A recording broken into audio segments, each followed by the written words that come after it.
بھارت میں شہریت ترمیمی قانون CAA اور شہریوں کا قومی رجسٹر NRC کے خلاف جاری ملک گیر مظاہروں کے درمیان نریندر مودی حکومت نے قومی آبادی رجسٹر NPR کو اپ ڈیٹ کرنے کی منظوری دے دی ہے۔ مودی حکومت نے NPR کو منظوری دیتے ہوئے اس پر عمل درآمد کے لیے 3,941 کروڑ روپے کے بجٹ کا بھی اعلان کیا۔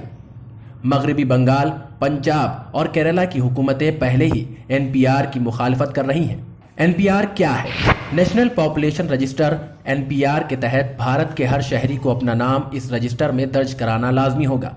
NPR کے تحت 1 اپریل 2020 سے 30 ستمبر 2020 تک شہریوں کا ڈیٹا بیس تیار کرنے کے لیے ملک بھر میں گھر گھر جا کر مردم شماری کی جائے گی۔ اس میں فرد کا نام، پتہ، تعلیم، پیشہ جیسی معلومات درج ہوں گی۔ NPR میں درج معلومات لوگوں کے خود فراہم کردہ اطلاعات پر مبنی ہوں گی اور یہ شہریت کا ثبوت نہیں ہوگا۔ مودی حکومت کا کہنا ہے کہ NPR کا کام قومی مردم شماری قانون کے تحت ہو رہا ہے۔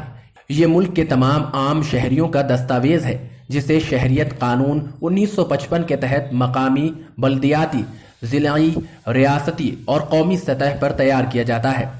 کوئی بھی شخص جو پچھلے 6 ماہ یا اس سے زیادہ مدت سے کسی جگہ قیام پذیر ہے تو اسے NPR میں رجسٹر کرانا ضروری ہوگا۔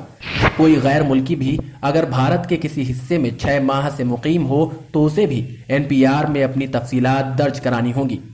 نیشنل پاپولیشن رجسٹر اور نیشنل رجسٹر آف سٹیزنز میں فرق ہے۔ NRC میں غیر قانونی طور پر مقیم افراد کی شناخت کی بات کی گئی ہے۔ اس میں غیر قانونی طور پر مقیم افراد کی شناخت کر کے انہیں ملک بدر کیا جائے گا۔ NPR کا کام آسام کو چھوڑ کر ملک کے تمام ریاستوں اور مرکز کے زیر انتظام علاقوں میں ہوگا۔ آسام میں NRC نافذ ہو چکا ہے۔